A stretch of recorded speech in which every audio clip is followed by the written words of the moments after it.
Boa noite, pessoal. Primeiro, agradecer a todos que estão aqui, que se inscreveram no evento, ou que estão nos assistindo pelo YouTube. Esse é o primeiro evento da Jornada da Inovação, né, que é uma série de eventos promovidos pela Escola de Gestão e Economia de Negócios do IDP.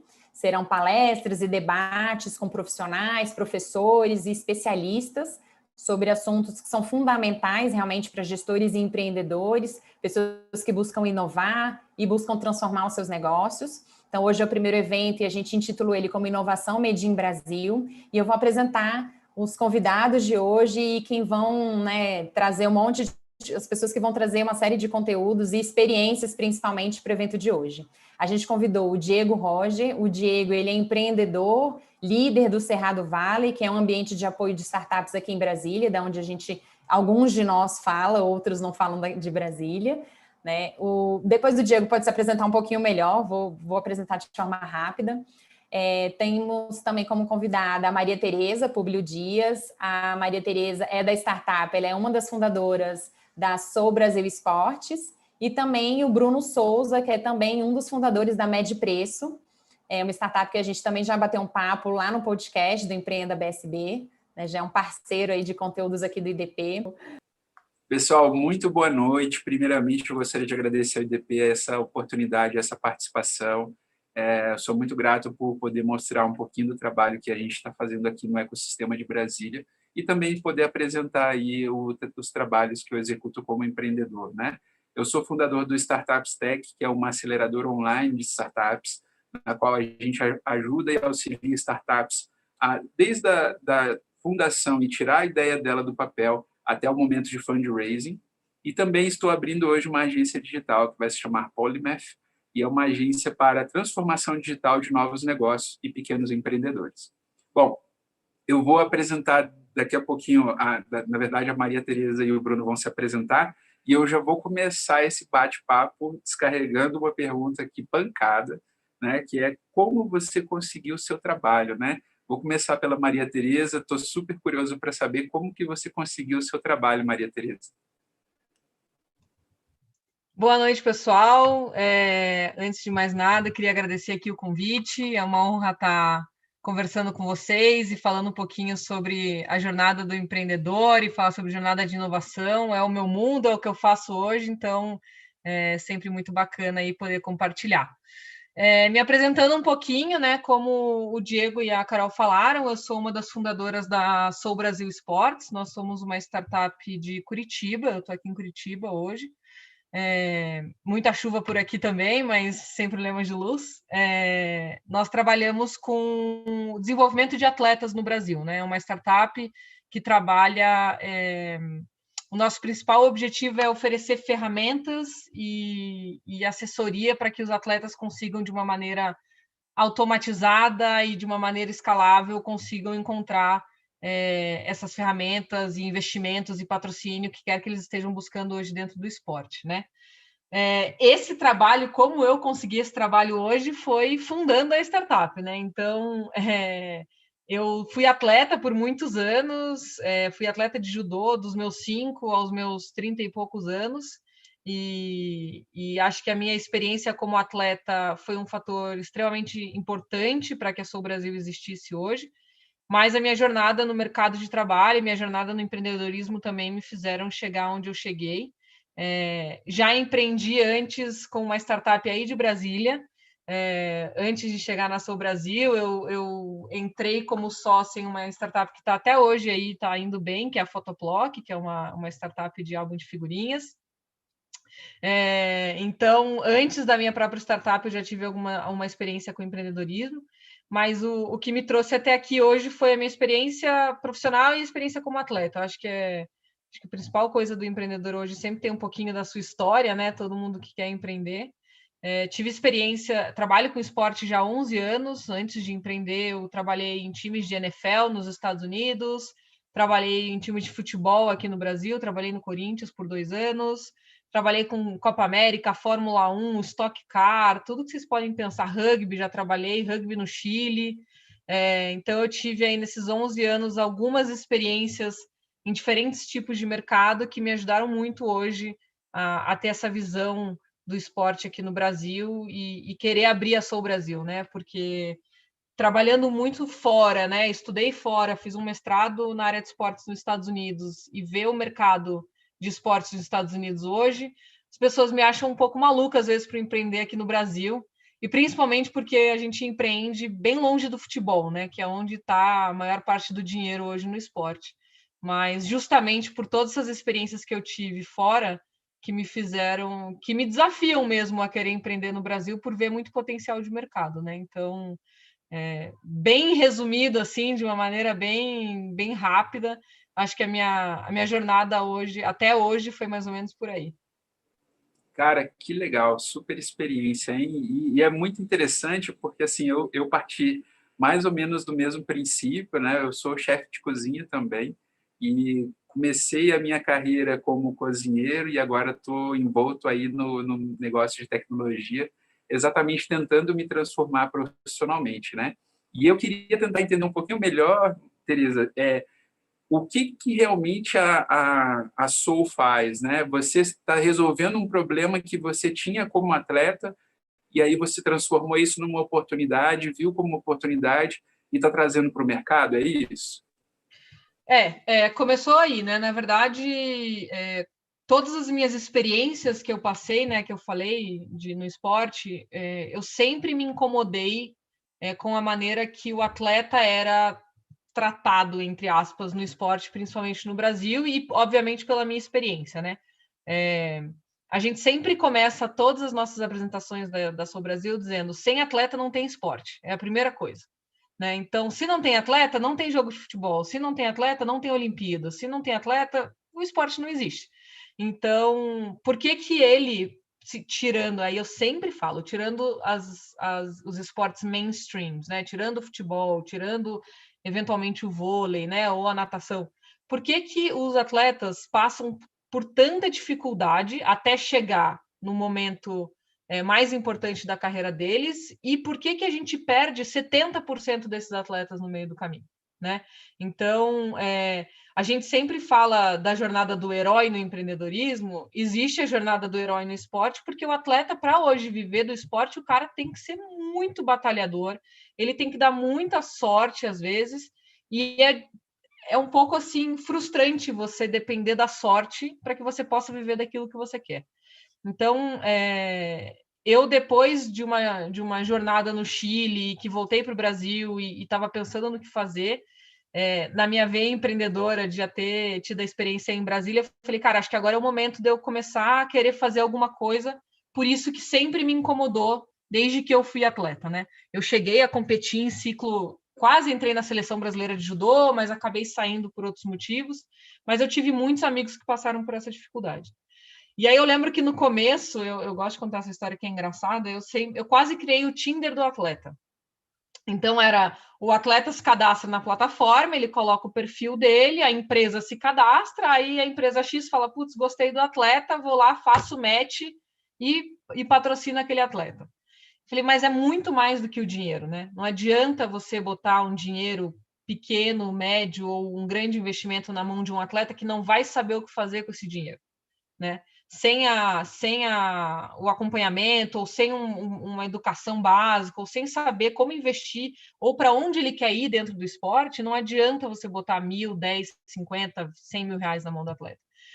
E aí, nesse meio do caminho, eu acabei conhecendo o meu sócio, o Paulo, e a gente juntos chegou nesse modelo de negócio hoje que é a Soul Brasil, onde a gente acabou de rodar o nosso MVP no ano passado, e a gente está criando o primeiro ecossistema digital que a gente fala, a primeira plataforma digital que ela é 100% focada no atleta, e a gente fala do lado humano do atleta. Eu não estou falando na parte técnica, eu não entendo do detalhe do nadador, eu não sei quantas braçadas ele precisa dar para chegar do outro lado, mas eu sei o que ele precisa para planejar a carreira dele, eu sei que ele precisa de acompanhamento pedagógico, eu sei que ele precisa pensar que uma hora a carreira dele vai acabar, seja por tempo, seja por falta de oportunidade, porque há uma realidade, seja por lesão, né? Ele acaba essa carreira, o que ele faz da vida dele depois? Como que ele pode usar o aprendizado dele no esporte, na vida profissional, né? Então, a gente desenvolveu aí 7 pilares que a gente acredita que são essenciais para o desenvolvimento do atleta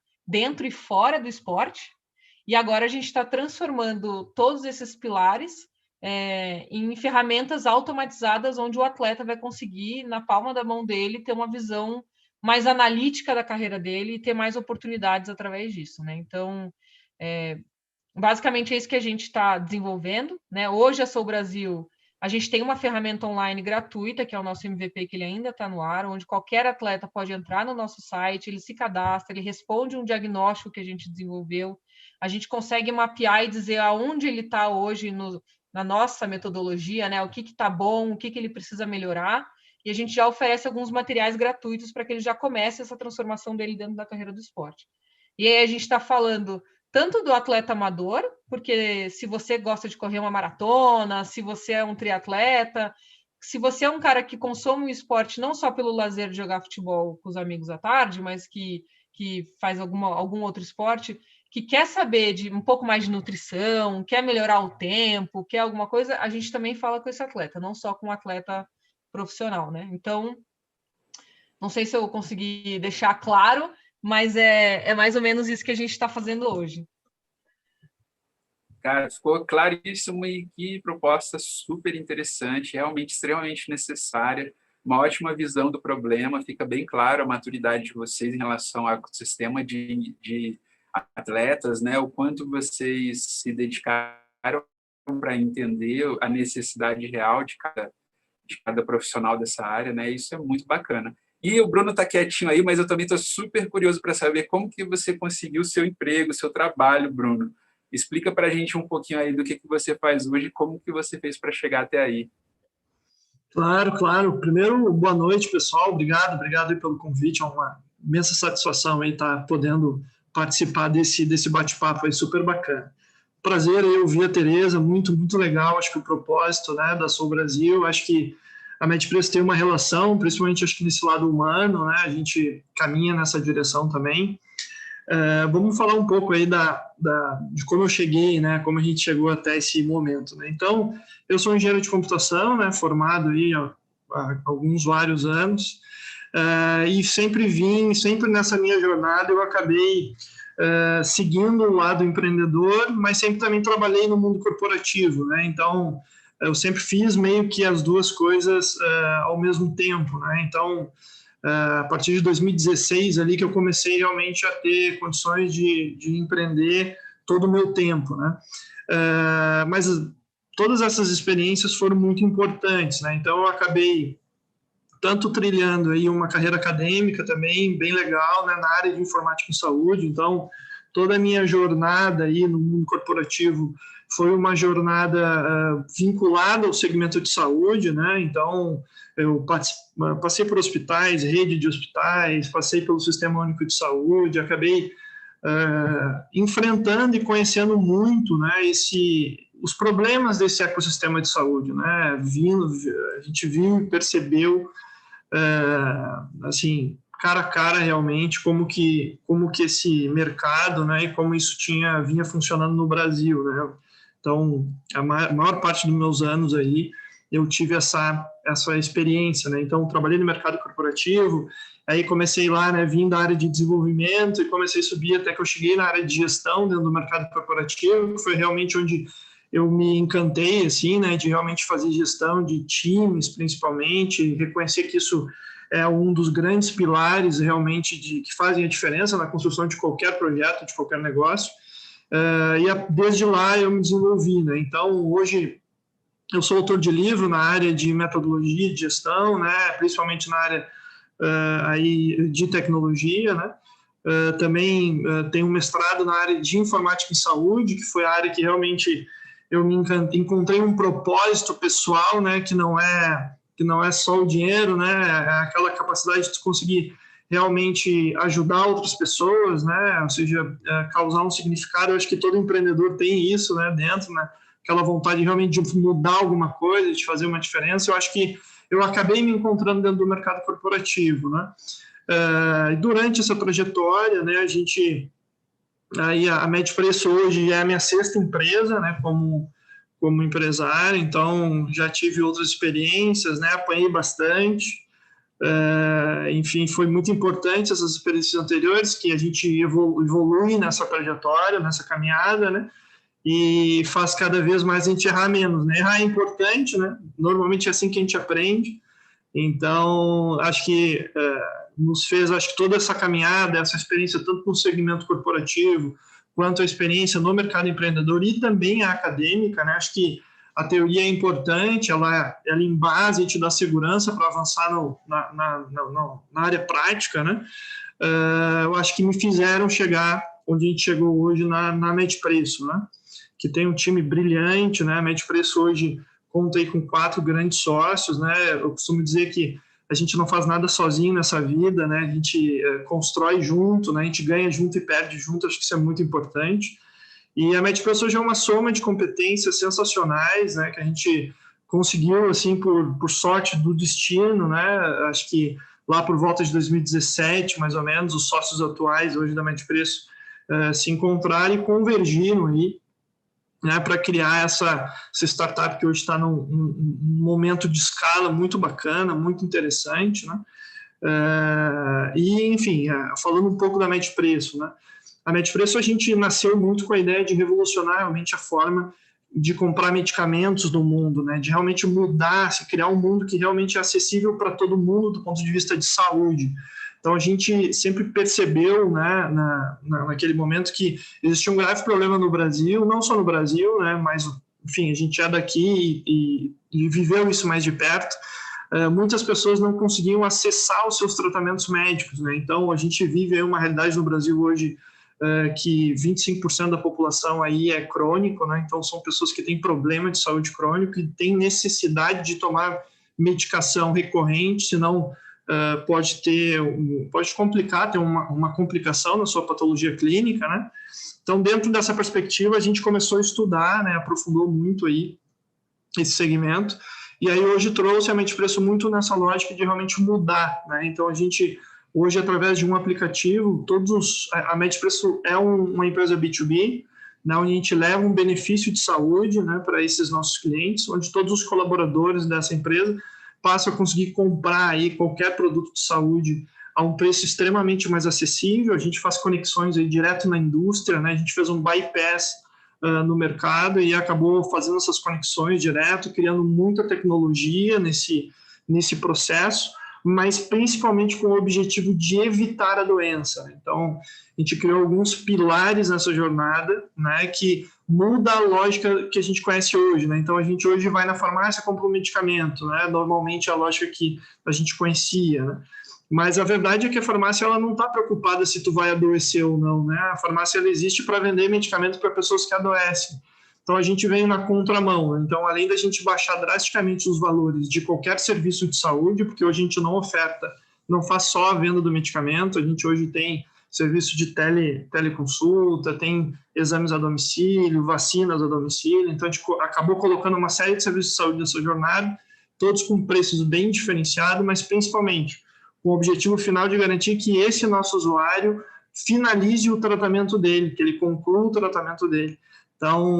Então, se ele tem uma patologia clínica, uma doença, ele precisa primeiro conseguir comprar a medicação a um preço que ele tenha condições financeiras de adquirir, né? Então, a partir disso, ele inicia essa jornada com muita tecnologia, né? A gente tem um Smart Locker, né, que a gente instala dentro da empresa, que é muito similar aí a um Amazon Locker e outras experiências internacionais de armários inteligentes que a gente trouxe também para o Brasil. Toda essa jornada, então, além de ser extremamente econômica, o nosso objetivo é gerar uma experiência muito feliz, né, num momento tão delicado para os nossos usuários. Nossa, que legal, hein? Nossa, só de comentar um pouquinho com vocês dois, já tem muitos nuggets, muitos insights aqui para a gente falar, né? Eu achei muito interessante uma coisa que me chamou bastante atenção, é a preocupação que vocês dois têm com a jornada e a experiência do usuário como um todo, né? A preocupação de levar ele do começo de uma jornada até o final de uma jornada, para que ele realmente conclua aquele objetivo que ele tem a fazer, né? Eu também passo pelo mesmo processo quando eu faço alguma mentoria ou alguma consultoria na área de startup. Eu sempre digo para todo mundo, eu acho que vocês têm que se preocupar muito com o que você entrega para o seu usuário. Resolver um problema pontual por muitas vezes ele pode ser lucrativo, mas o que realmente você transforma na vida daquele usuário talvez se torne um problema aí mais interessante. E, nossa, que experiência interessantíssima, cara. Eu estou doido para saber, assim, quais foram as principais dificuldades que você enfrentou aí para trazer um serviço completamente diferente, inovador, e como que foram as aberturas de portas, quais foram os principais obstáculos que você enfrentou aí na média de preço para chegar onde vocês estão agora. Perfeito, Diego. Perfeito. O prazer é nosso, né? Acho que vai ser um prazer aí compartilhar sempre os desafios, né?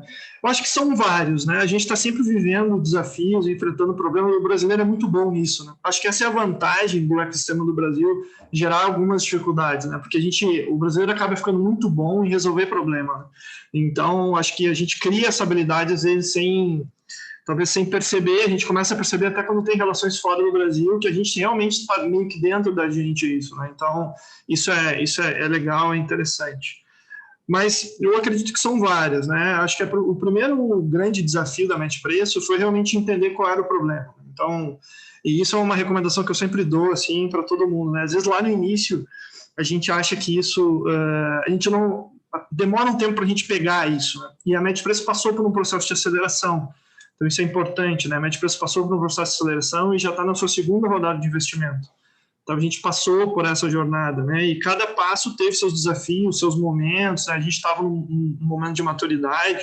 Eu gosto de brincar sempre, eu até brinquei no último papo que a gente teve ali com a Carol, que eu vinha do mundo corporativo, né? Então, quando eu me deparei com a realidade de startup pela primeira vez, principalmente quando a gente entrou lá na primeira reunião com a aceleradora, foi engraçado, porque eu não sabia nada dos indicadores que eram utilizados, né? Então, existiam várias nomenclaturas nesse mercado e vários buzzwords, né? Que realmente eu fiquei completamente perdido. Você até olhei para o meu sócio, a gente vai ter que estudar bastante, né? Então, às vezes a gente acha que vinha do mercado corporativo e mesmo assim realmente tem até hoje, né, que batalhar bastante, entender muito a realidade. Eu acho que o primeiro aspecto que eu ia falar realmente é do problema. Então, a recomendação sempre, eu acho que fica, é uma coisa que... E é um aprendizado total, assim, então todas as pessoas que vêm falar comigo, o que tu deixaria de fazer, né, se tu fosse abrir uma nova startup? Acho que é muito nessa linha, né? Eu acho que isso realmente para nós a gente ficou mais ou menos um ano, aproximadamente um ano e meio, para conseguir entender o problema, mapear muito bem a jornada dessa nossa persona, desse camarada que sentia essa dor, né? Para você ter noção, a gente entrevistou, eu e meu sócio, né, presencialmente, 700 mais ou menos pessoas, e viveu a jornada de compra de medicamentos dessas pessoas. E em Brasília, né? A gente nasceu em Brasília. Hoje a gente está em São Paulo, né, por uma lógica de escala, mas a gente ainda tem o headquarter em Brasília ainda, né? Então, nosso time principal fica aí. Mas então a gente foi muito na Rua das Farmácias em Brasília, que é muito conhecida, né? E viveu essa jornada um a um, entendeu, anotou todos os pontos. Então a gente ficou realmente aproximadamente um ano e meio, só para entender o problema, né? E como isso foi importante, assim, como isso foi um divisor de águas para a gente, né? Eu acho que aquele um ano e meio ali a gente deve ter ganho uns 5, né? Por realmente entender muito o que a gente estava lidando, né? Quem eram as pessoas, né? E qual que realmente eram as dores desse processo, nos permitiu criar realmente uma solução digital que atendesse aí a dor verdadeira do que a gente estava procurando resolver, né? E daí para frente, Diego, foram vários obstáculos, né? Então, eu acho que tu tem primeiro o obstáculo é realmente criar o PMF, que a gente chama, né? Tu tem que criar um produto que a pessoa realmente não viva sem aquele produto, né? Que é aquele produto realmente que faça sentido, né? Então, isso foi um desafio, né? Então, eu costumo dizer aqui que... Só para explicar para a galera, PMF é Product Market Fit, viu, galera? Quem está acompanhando aí, ele está falando de encaixar o produto com uma solução que o mercado realmente precisa. Isso, perfeito. Então, depois que a gente encontra ali o problema, né, a gente vai para essa realidade. Pô, temos o problema, agora como é que a gente soluciona esse problema? Né? Então, você tem que criar um produto que realmente a pessoa entenda que ela não consegue mais realmente chegar num nível que ela entenda que aquele produto ela não sobrevive mais sem aquilo, né, ou quase isso. Então, tu chegar nesse nível demorou, e aí eu acredito que a gente foi aí mais um ano, né, aproximadamente, para conseguir. Eu sempre costumo dizer que eu acho que o grande fator de sucesso para tu encontrar o produto sempre teve no método, né? O método de tu realmente ter a lógica de tu colocar o teu cliente no centro da produção do que tu está fazendo é vital. Então, com muita metodologia ágil, né? Muito sistema Toyota de produção, muito método mesmo, né? A gente montou um processo, né? Super enxuto, que coloca aí colocou o nosso usuário no centro, né? Desde o princípio, quando a gente mapeou o problema, a gente já tinha esse entendimento. Então, a gente montou um método para que a gente se adaptasse muito rápido, né? A gente não tinha muito tempo, né, para perder, eu diria, né? A gente tinha que realmente encontrar, até porque o investimento que foi realizado naquele momento nos deu uma janela de 1 ano para encontrar esse PMF, e a gente conseguiu, né? Conseguiu encontrar os nossos números. A gente teve um crescimento de mais ou menos 980% num curto espaço de tempo, né, baseado muito nessa lógica, né? E claro que junto com isso a gente vem, né, a gente sabe que tem um grande desafio de funding, né, de fundraising, que eu acho que é um assunto que até a gente pode tratar mais à frente.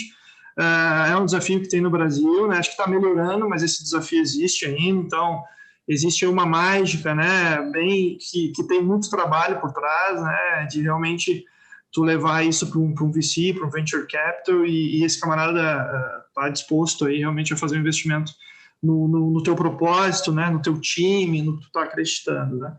Mas eu acredito que é isso. Eu acho que de problema e aprendizagem a gente poderia ficar 10 dias falando aqui, mas eu acho que, para resumir, eu acho que isso aí talvez seja os mais importantes, até o momento.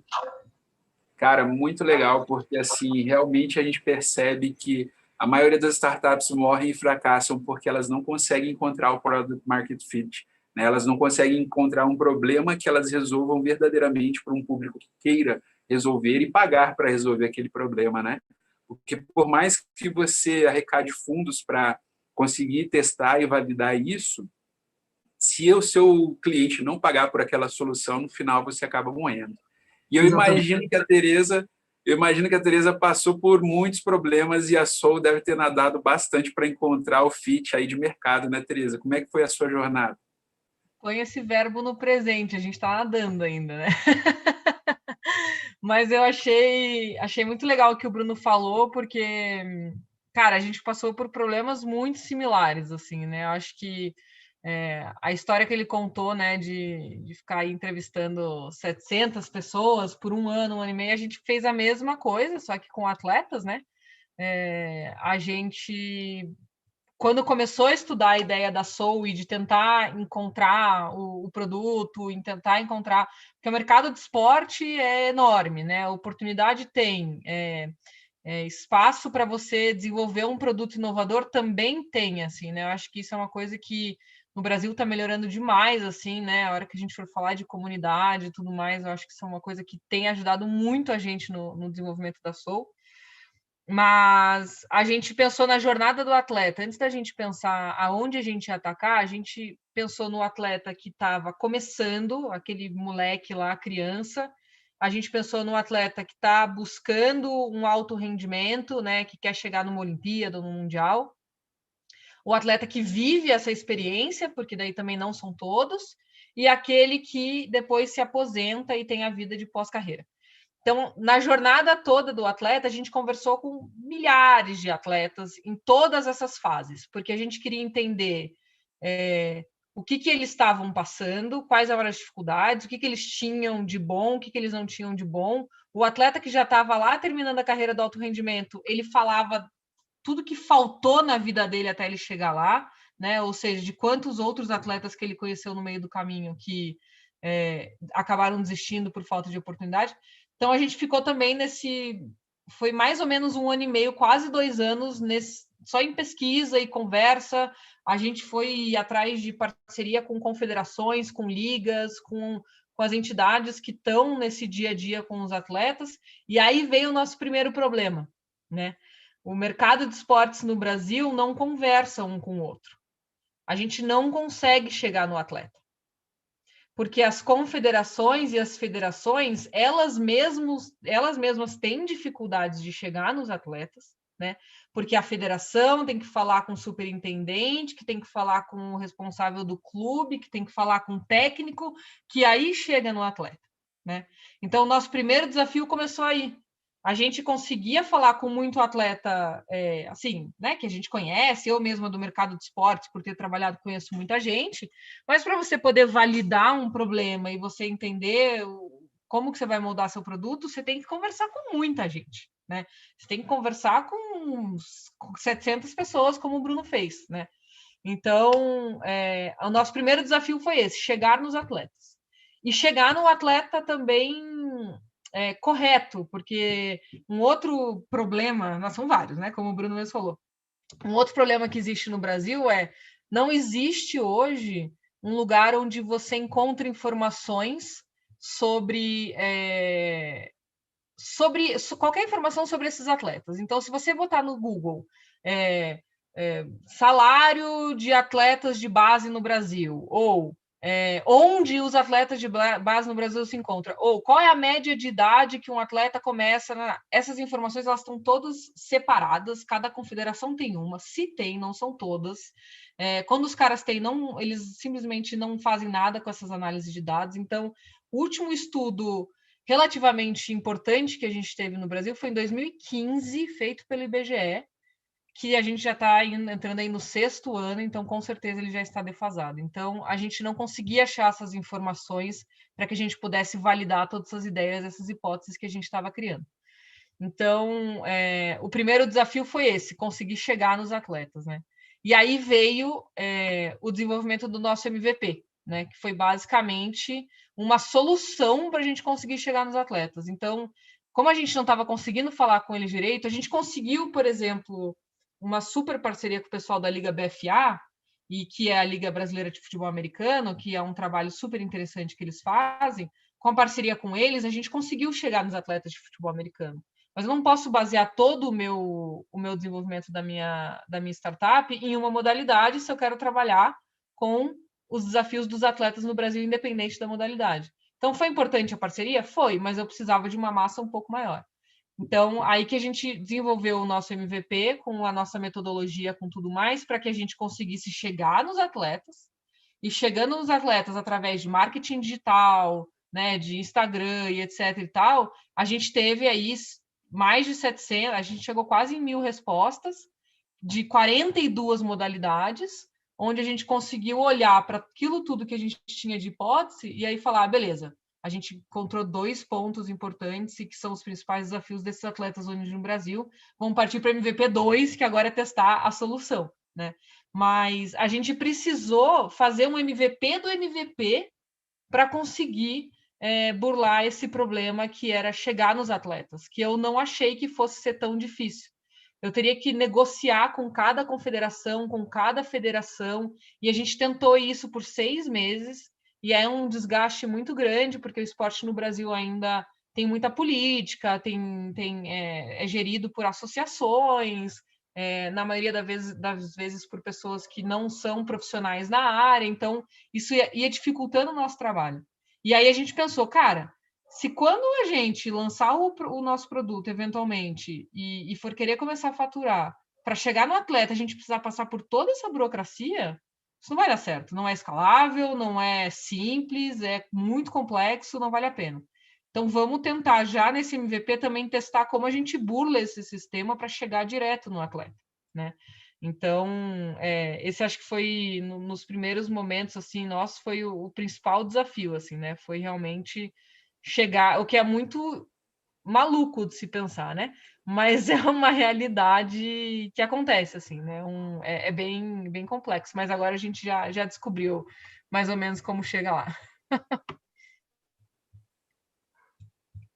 Cara, que legal. Olha, da história de vocês dá para tirar muitas conclusões. Eu acho que eu tenho 2 aqui que são muito importantes para quem está começando, né? Uma é que, primeiro, o trabalho, o homework, o trabalho, o dever de casa é muito grande. Você tem que realmente se empenhar, buscar, pesquisar, correr atrás, conversar com o usuário.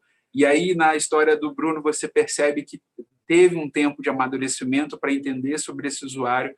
Na da Tereza também. E aí, na da Tereza, você ainda tem vários perfis de usuário para você entender qual que é a jornada como um todo, né? Então, se você está com dúvida, está começando agora, é muito importante pensar, pô, eu estou sem dinheiro, não sei por onde começar. Comece entendendo o problema, que é uma coisa extremamente importante.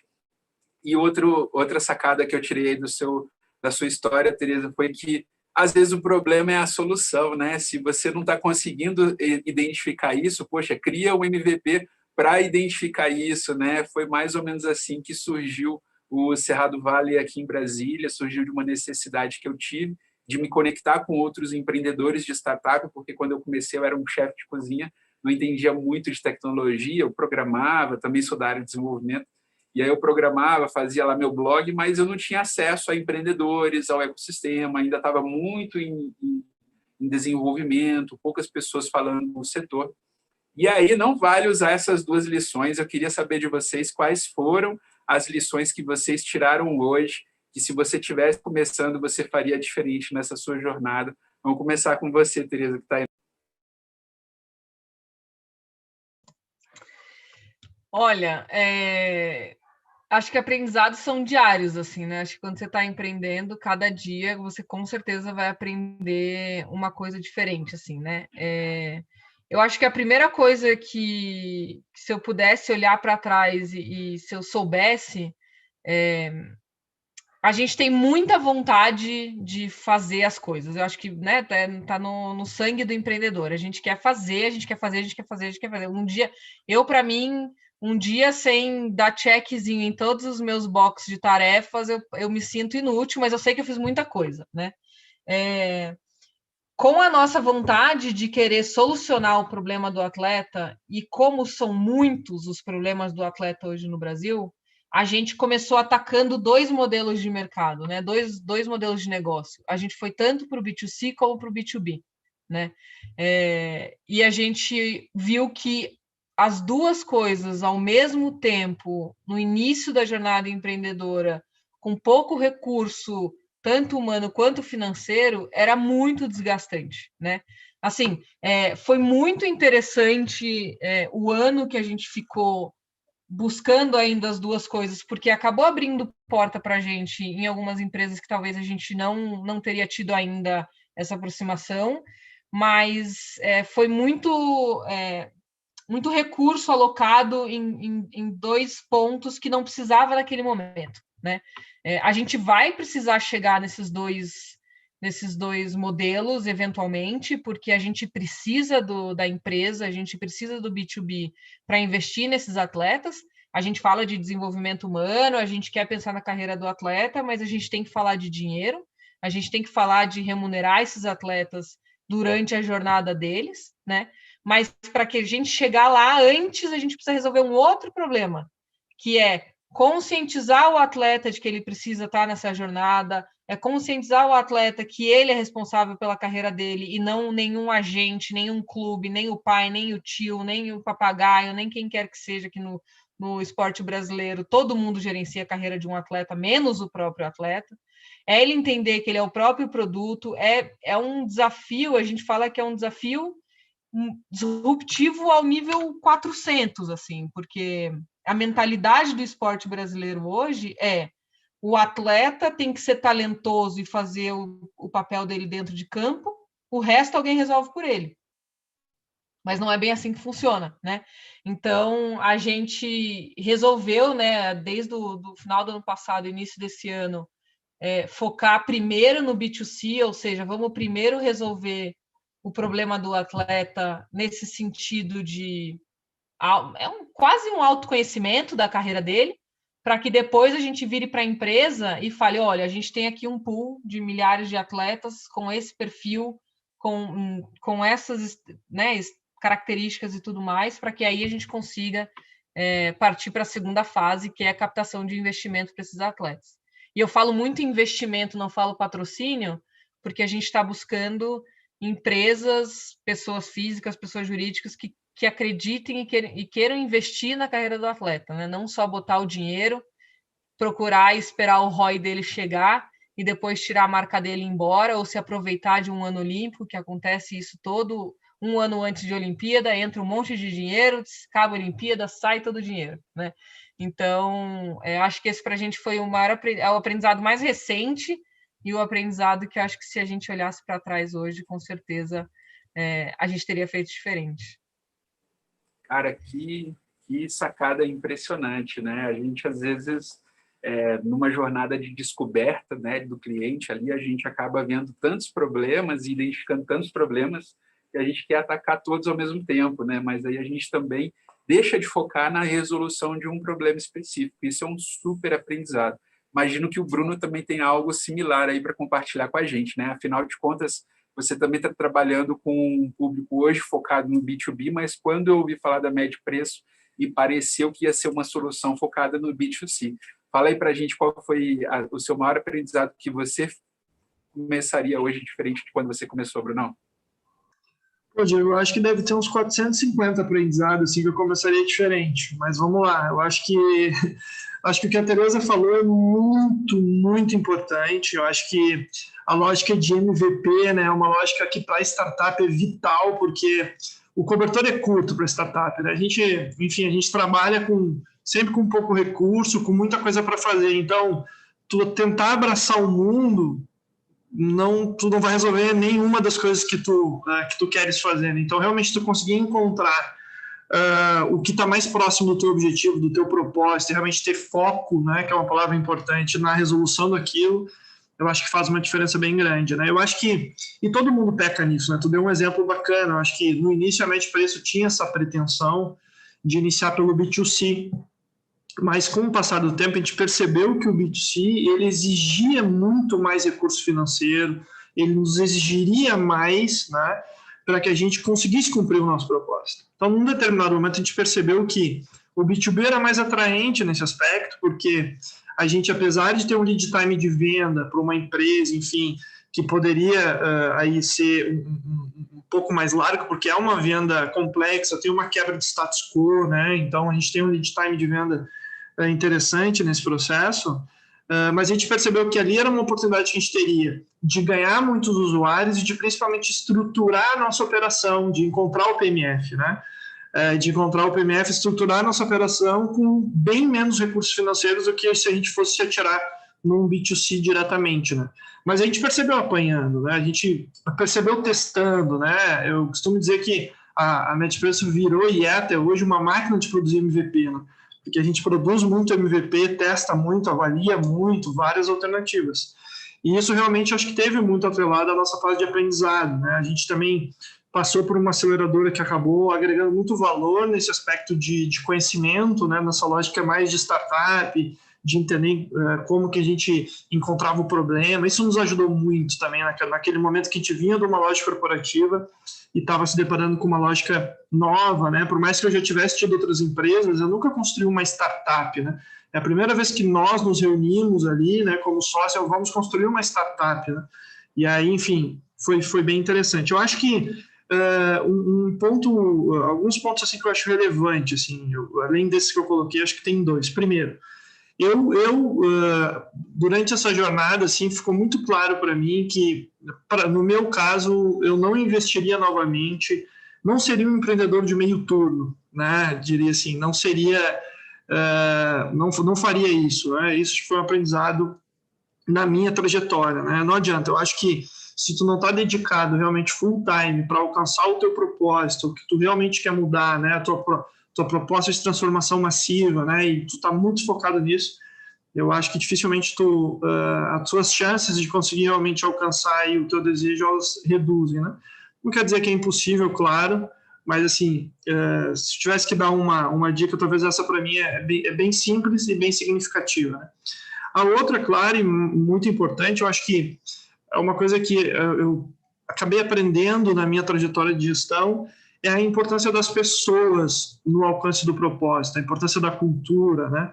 Então, a importância da construção de times, né, verdadeiros, né, de que as pessoas entendam o propósito, que elas não estejam ali para fazer um papel, né, e sim para alcançar um propósito, para alcançar um objetivo, né? Isso é vital, né? Então, isso é uma coisa que nós todos trabalhamos dentro da Médio Preço, né? Repetição, cultura, um trabalho de construção de equipe mesmo, onde todos crescem junto com a startup, né? A startup cresce, as pessoas crescem e a gente vai vai sempre levando, né, junto naquele discurso, né? Quando a gente ganha, todos ganham, né? Quando a gente perde, todos perdem, e aí quando a gente perde, a gente senta de novo, reavalia o que a gente errou e volta para o campo de novo. Então, comparando aí com a lógica da Tereza, né? Eu acho que a gente sempre fala muito, acho que quando a gente pensa em time, né? Eu sempre me remeto ao esporte coletivo, né? Eu sou apaixonado aí pelo futebol e, enfim, dentro dessa lógica, a gente sempre tenta movimentar uma equipe, um silo, muito baseado no esporte coletivo, porque se a gente for analisar, por exemplo, um time coletivo, um time de futebol, né, o zagueiro tem o papel de zagueiro, mas não quer dizer que no final do jogo, no meio, enfim, ele não vai para a área do adversário para tentar fazer um gol, o goleiro vai tentar fazer o gol, enfim, todas as peças ali, eles estão focados em quê? No propósito de vencer o jogo, de vencer o campeonato. Eles estão distribuídos taticamente em funções, né, importantes para que eles consigam vencer o jogo. Mas o zagueiro, não vai adiantar se o zagueiro tirar todas as bolas ali da área e o time dele não conseguir vencer o jogo. Né? Então, assim, é importante ter essa consciência e é uma coisa que tem que ser trabalhada constantemente, diariamente. Eu acho que independente do negócio que vai se fazer, a lógica de construção de time ela é vital para o sucesso de qualquer coisa, né? De novo, né? A gente não constrói nada sozinho e isso não pode ser só da boca para fora, né? Então isso tem que ser colocado em prática. Excelente, excelente, realmente, né? Foco, por característica própria da palavra, já se traduz em uma coisa só, né?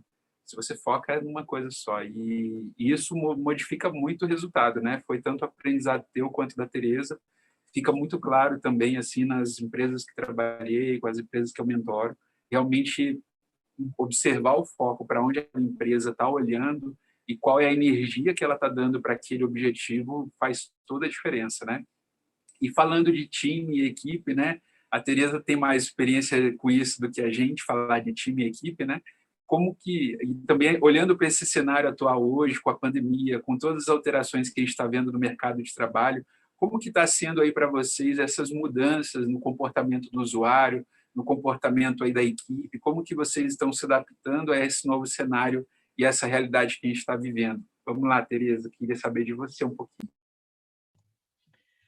Bom, eu confesso que para a gente não mudou muita coisa, porque eu moro em Curitiba, meu sócio mora na Espanha, em Valência, a nossa estagiária mora no Rio de Janeiro, os profissionais que nos ajudam, né, tudo que a gente desenvolve para o atleta, a gente tem profissionais capacitados por trás disso, porque eu não sou nutricionista, eu não sou psicóloga, então a gente tem nutricionista, psicóloga, a gente tem especialista em marketing, e são pessoas de vários lugares, assim. Então, o nosso gerenciamento ele já era feito online, né? Nossa equipe não trabalha todo mundo junto. Então, esse desafio aí do home office a gente acabou tirando mais tranquilo, né? Não teve tanta adaptação, assim. Mas o cenário do ano passado e ainda desse ano, né? A gente ainda vive num cenário de pandemia. Para os atletas foi muito difícil, né? O atleta ele vive, principalmente se a gente falando aí do atleta semiprofissional para o atleta do alto rendimento, ele vive do calendário esportivo dele, né? Principalmente em ano olímpico, que foi um baque muito grande para os atletas que estavam indo para Olimpíadas. O cara se prepara 4 anos para isso. 4 anos não, ele se prepara a vida inteira para isso, mas quando ele entra na preparação do ciclo olímpico ali, são 4 anos preparando, então assim, foi complicado, assim, né? E aí o Comitê Olímpico Internacional lançou um estudo muito interessante que eles fizeram durante a pandemia com os atletas, para entender deles quais estavam sendo os maiores desafios, né? O que estava passando por eles. E foi muito interessante porque foi muito similar com as descobertas que a gente estava tendo aqui com o nosso MVP. Porque o nosso MVP, ele faz uma análise do atleta do momento hoje na sua carreira, como está A, B, C e D. E a gente lançou o nosso MVP em junho do ano passado. Então, foi durante a pandemia, durante a confusão toda de Jogos Olímpicos e de calendários sendo cancelados e tudo mais. Então, os principais achados que tanto o estudo do Comitê Olímpico quanto o nosso passou é que primeiro o atleta estava tendo dificuldade de entender o que seria da carreira dele, o que vai acontecer, quando que a gente vai voltar a competir, quando que não vai voltar a competir, planejamento financeiro, né? Ou seja, vai ter patrocínio, vai ter investimento, eu vou conseguir jogar em tal lugar, não vou conseguir jogar, e a parte psicológica, né? Então, foram os 3 principais achados que o comitê achou e que foram os principais achados que a gente achou aqui também, com alguns outros, assim. Então, e obviamente todo mundo indo para o online, para a gente também foi muito interessante, porque a gente sempre pensou como que o atleta vai olhar para um serviço desse, né? Como que ele vai, como que eu vou planejar minha carreira online? Como que eu vou trabalhar meu lado psicológico online, né?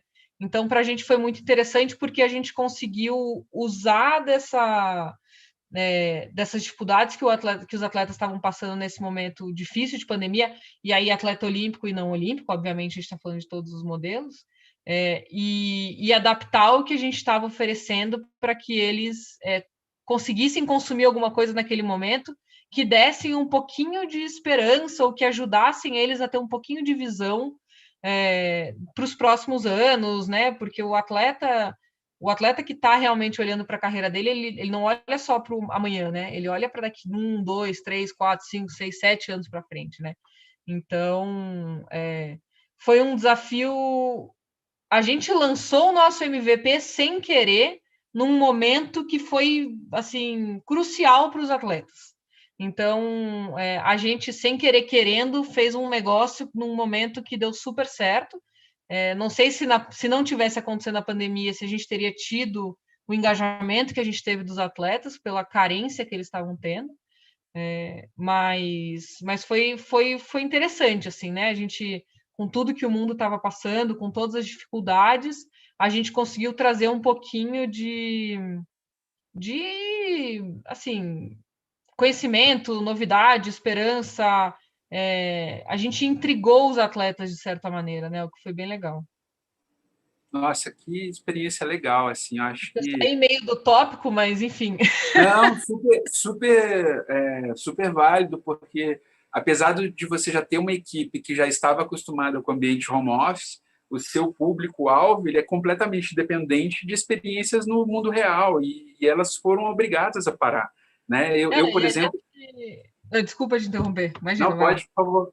Não, e aí a gente nessas coisas, nessas pesquisas e tudo que estava acontecendo no passado, a gente acabou descobrindo um atleta, que agora me fugiu o país dele, um atleta de atletismo, que foi campeão mundial e foi para as Olimpíadas do Rio. Ele é de algum país da África. Ele aprendeu a modalidade vendo vídeo no YouTube. O cara nunca teve um técnico na vida. Que incrível. Né? Incrível. Chama Júlio Diego, o nome dele, né? É exatamente isso, né? Às vezes o problema ele é a própria solução, né? A gente se adapta. Acho que uma grande característica que nós temos como seres humanos é a nossa adaptabilidade, né?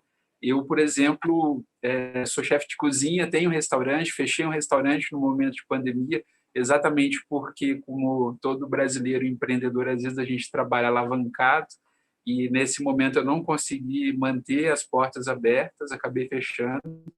E hoje eu sou o CTO de uma startup que está prestes a lançar, que é entregando uma solução de delivery de gastronomia focada nos chefes de cozinha e cozinheiros amadores, né? É um adendozinho aí só para mostrar que às vezes o problema é a solução, né? Às vezes o seu cliente, seu usuário está num momento difícil. Você imagina que hoje a pandemia alterou todas as nossas relações, né? Eu costumo falar muito isso, mas para quem está com o olho aberto consegue enxergar uma oportunidade, né? E talvez você não tivesse tido esse resultado tão legal que você teve se não tivesse acontecido esse momento. E eu imagino que o Bruno passou pela mesma coisa, né? Você falou de locker, né, Bruno? Armários, e aí as pessoas que consumiam os armários lá nos escritórios já não estavam mais nos escritórios, né? Como é que foi que vocês enfrentaram esse momento aí? Perfeito, Diego. Inclusive, eu ia citar exatamente esse exemplo, né? Percebeste muito bem aí. Pode ser que aconteça algum problema, tá, pessoal? Que está caindo um temporal aqui em São Paulo. Acho que vem daí o temporal e vem aqui para São Paulo. Tá bem pesado aqui, tá? Mas, enfim, a gente teve sim, eu acho que a pandemia para nós, ela nos exigiu uma adaptação muito rápida. Isso foi muito positivo. né? Isso, claro, testou o modelo, testou o nosso método e fez a gente mudar rapidamente aí a forma, né, o caminho que a gente queria alcançar o nosso propósito. Então, a gente rapidamente repriorizou o que a gente tinha que fazer, então a gente entregava só no locker, né? 2 semanas depois a gente estava entregando na casa da pessoa. Então a gente montou uma operação de logística inteira, junto com os nossos parceiros, enfim, para estar entregando na casa da pessoa. A gente criou uma série de features novas no aplicativo para evitar a lógica da pandemia, né? Então, a gente criou o chatbot para saber se a pessoa realmente estava com Covid ou não estava. A gente fez conexões importantes nessa jornada. A gente criou um canal educacional especificamente focado em Covid, com geração de conteúdo semanal, para não só apresentando números para as pessoas, mas também trazendo conteúdo, principalmente de fontes que tinham confiança, né? O Ministério da Saúde, entre outras fontes importantes nessa jornada, para sempre deixar muito bem nossos usuários instruídos, né, e seguros aí, do ponto de vista do que estava acontecendo, né? Então, para nós foi, assim, a gente é da área de saúde, então, eu acho que empresas da área de saúde acabaram saindo melhores, né, nessa jornada do Covid, mas para nós foi bem interessante, né? A gente, acho que testou, fez essas adaptações rápidas do modelo, que foi bem positivo para nós, e acabamos até, do ponto de vista de cultura, né, tendo melhores percepções do ponto de vista comercial, né? Então, uma empresa que antes não olhava com muito carinho para a cultura de saúde da organização passou a olhar de forma diferente, porque percebeu a relevância disso, percebeu o problema, né, que poderia acontecer. Então, para nós foi bem interessante, assim, acho que foi um momento de crescimento, amadurecimento acelerado, né? Acho que houve uma aceleração disso. A gente, acho que em todos os segmentos houve uma aceleração do digital, né, por causa da pandemia, e a gente acabou sendo mais fortalecido aí desse grave problema que a gente vem enfrentando até hoje. Cara, excelente. Eu acho que das 2 histórias de vocês, né, a gente extrai aí um grande aprendizado, que é esse poder de adaptabilidade que as startups têm, né? E a questão da oportunidade, né? Para a Tereza foi um pouco mais oportunidade do que adaptabilidade, talvez, e para você bastante adaptabilidade num momento de transformação global, né? E mostrando aí o grande poder que as startups têm, né? E codizente com isso está o cenário que nós estamos vivendo hoje, né? O Brasil, quando a gente fez a chamada aqui para o IDP, tinha 12 startups, mas hoje tem 14 startups que são consideradas unicórnio, né? Entrou aí a Madeira e a Ibanks esse mês de janeiro, no meio da pandemia, num cenário extremamente agressivo para qualquer empreendimento, e trouxe aí a atenção de investimentos estrangeiros de grande porte. Para quem não sabe, uma startup unicórnio é uma startup que tem um valuation, ou seja, um valor de mercado acima de $1 bilhão. Então, a gente está falando aí de um valor de aproximadamente 5,2 a 5,5 bilhões de reais. E isso está mudando bastante o cenário, né, para as nossas startups, para as nossas ideias. Queria saber de vocês, começando aí por você, Bruno, que passou por um round de investimento, como que isso mudou, se trouxe mais atenção, ou se alterou a percepção de investimento para vocês? Então, Diego, excelente pergunta. Eu acho que do ponto de vista de investimento, super desafio aqui para nós, né? O meu sócio até que tem mais essa responsabilidade de funding, né? Mas a gente acompanha junto, sofre junto aqui, enfim. Eu acho que a gente passou aí por todas as jornadas, talvez. A gente tem passado por todas as fases, os steps meio padrão, né? Nessa rota de VC, né? E a gente acabou super novo para nós, então a gente acabou estudando muito, entendendo muito como funcionava isso, né? E a gente percebeu que realmente não é simples, né? Eu acho que a gente passou por um processo de aceleração que para nós foi muito importante, né? Eu acho que nos trouxe assim um conhecimento metodológico, né? De como realmente montar essa rota, de como que essa turma, né, nos enxerga, né? Como que essa turma enfim, analisa startups, né, e como que efetivamente eles fazem investimentos, né.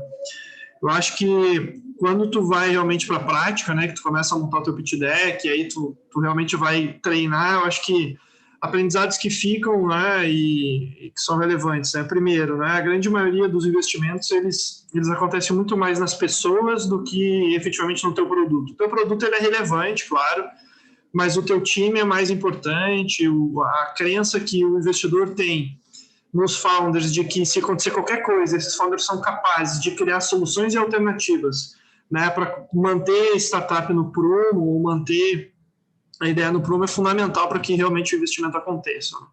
Então, isso foi uma percepção que se teve nessa jornada. E para ti provar isso, não é numa reunião, né? Então, esse ponto de criar um relacionamento, né, com quem tu enxerga que tem a tua tese de investimento, então isso é importante, né? Então, tu tem VCs que investem em health techs, né? Tem VCs que investem, enfim, vários outros tipos de tecnologia, fintechs, por exemplo, e eles têm teses prontas, né? A tese do fundo dele ou dos fundos, né? Então, não adianta tu apresentar a tua health tech para um fundo que só investe em fintech, né? Então, não faz sentido. Então, é importante tu entender um ano antes, né, ou às vezes até mais, né, quais são os VCs, né, ou quais são os fundos que tu, ou até os empreendedores, né, que tu gostaria que investisse na tua startup, né, e começar a criar o relacionamento desde já, né, para que a pessoa realmente te conheça de verdade, e para que daqui a 1 ano, 8 meses, 9 meses, realmente aconteça o investimento, porque aquela pessoa te conhece, criou um relacionamento, ela acompanhou o crescimento da tua empresa mês a mês, e aí, a partir disso, ela efetivamente tem a confiança para investir numa startup, que é, claro, um investimento. Não é à toa que se chama Venture Capital, né? Então, é um investimento que tem, claro, os seus riscos, né? Então, enfim, eu acho que esses são pontos relevantes, importantes dessa jornada de investimento, né? Outra coisa importante, né? Mas eu acho que isso chega a ser até básico, mas é relevante, né? A gente toma muitos não, né, nessa jornada de investimento, seja na jornada de próprio empreendedor. Acho que o empreendedor é acostumado a tomar não, né? mas de VCs também, né? Então, tu toma não de fundo, e isso é super normal, né? Então, encarar sempre isso como um aprendizado, né? Entender qual que é o ponto, qual que é o aspecto, onde foi a falha e tal. Acho que eu não me lembro assim, da gente ir para 2 reuniões com a mesma apresentação, com o mesmo pitch deck. Normalmente a gente faz alterações, a gente estuda de novo, a gente reavalia a tese, a gente entende se aquele VC realmente é o que está encaixado dentro do nosso momento. Isso é importante também, né? Tem que entender se o teu momento encaixa com a tese daquele VC, né? Então, enfim, tem uma série de fatores importantes, mas eu acho que o mais relevante realmente é a criação do relacionamento, já desde já, porque o investimento ele acontece muito mais nas pessoas do que no produto. O produto é importante, certamente, mas não é o mais relevante no investimento, né? E para isso precisa criar esse relacionamento aí um bom tempo antes. Cara, excelente, né? Acho que fica bem claro isso aí para todo mundo, né? Os fundos de Venture Capital são grandes fundos de investimento que fazem aportes em capital de risco. Eles entendem que é um risco, o dinheiro deles está alocado para um risco, mas esse risco tem que ser comedido, né? E a maioria deles mede esse risco de acordo com as características do próprio negócio e também no relacionamento com os founders, né? E é por isso que é muito importante ter um time, o seu é extremamente competente, fica muito claro nisso, pela maturidade da startup. E da Tereza também, né, Tereza? Você tem um time aí super experiente na área de esportes. Queria entender também de você, se você enfrentou essas mesmas dificuldades que o Bruno, e se você percebe que essa atenção que o Brasil está tendo agora com as grandes startups que estão surgindo está fazendo alguma diferença na sua jornada. Eu super concordo assim, com o que o Bruno falou. Acho que a grande diferença é que a gente está passando agora pela nossa primeira rodada de investimento. A gente ainda não teve investimento. Tudo que a Soul construiu hoje foi com o nosso próprio dinheiro, né, com investimento próprio. E a gente chegou, e a gente foi uma escolha, na verdade, porque investimento é bom, obviamente que mas também tem que ter muito cuidado com quem você traz, principalmente no início de uma jornada, porque o que eu conheço de amigos com startups, com gente que entrou no começo e a startup falou, putz, tem alguém querendo investir, é dinheiro entrando, vou aceitar, e aí depois a pessoa está lá até hoje com uma porcentagem alta da sua empresa, porque você ainda não entendia muito bem o que isso significava, é muito grande, assim, né? Então, a gente optou nesse primeiro momento em não buscar esse investidor, para que a gente pudesse buscar agora mais maduros, assim, né? E uma coisa que a gente notou, e eu acho que é impacto, sim, dos unicórnios e de tudo que está acontecendo no mercado hoje, eu até fui buscar uma informação, né? Tem um estudo da ACE que saiu no início do ano, dizendo que o ano passado foram investidos 9,8 bilhões de reais em startups aqui no Brasil, a maioria vindo de fora ainda, né? O que é uma coisa que mostra, acho que o quanto que o Brasil ainda tem que crescer nesse mercado de investimento. Está crescendo ano a ano, mas ainda vem muito dinheiro de fora. E no esporte também, não existe hoje dois fundos de investimentos que são focados em esporte só. E existem outros fundos que estão abrindo braços para investir em startup de esporte, porque até ontem a gente concorria com fintech, healthtech, edtech, com qualquer tech que tem na nossa frente, o que dificultava bastante o nosso trabalho, porque a gente tinha que chamar atenção duas vezes, primeiro pela solução massa, e segundo, porque a gente estava num mercado de empreendedorismo que ainda não é muito desenvolvido hoje no Brasil, né? As sports tech estão começando a surgir em massa agora, né? Eu até ontem me cadastrava em sites de aceleração e de fundo, não tem a opção sports tech, eu tinha que ir para outros e aí escrever sports tech, né? Então, a gente tendo a Gympass como um unicórnio, por exemplo, já é um grande avanço, porque é uma startup na área de esportes, então vai abrindo um pouco o caminho para a gente, assim, né? E uma coisa que eu notei da minha época, quando eu estava empreendendo aí na startup de Brasília, que não tem nada a ver com esportes, o investidor anjo, ele entrava com um cheque de 50 mil. Era a base isso que eu estou falando de 8 anos atrás, né? Hoje você consegue cheques de investidor anjo de até 500 mil reais, né? Então, o investidor no Brasil, ele está amadurecendo um pouco, né? Não é mais aquele pequeno investimento, digamos assim, né? Obviamente que 50 mil reais vai ajudar o empreendedor que está começando, né? Mas eu acho que você aumentar o cheque do investidor anjo mostra que o brasileiro está assumindo mais risco e está acreditando mais nas ideias, assim, é uma visão que eu tenho e que a gente notou agora que a gente está começando essa busca por investidor, que a gente notou essa diferença, assim, sabe? E o que o Bruno falou né, a pessoa é totalmente assim, a pessoa faz o negócio, né? A gente, em 2019, não posso nem mais falar o ano passado, porque já passou, a gente participou de um processo de aceleração lá da Alemanha, da Adidas, dos netos do fundador da Adidas, do Ed Dessler, onde a gente não tinha MVP, a gente não tinha nada, a gente estava naquela fase de ideação, e eu virei para o meu sócio e falei, cara, vamos inscrever, a gente não vai passar do primeiro corte, mas a gente recebe o feedback só para saber se a gente está indo no caminho certo.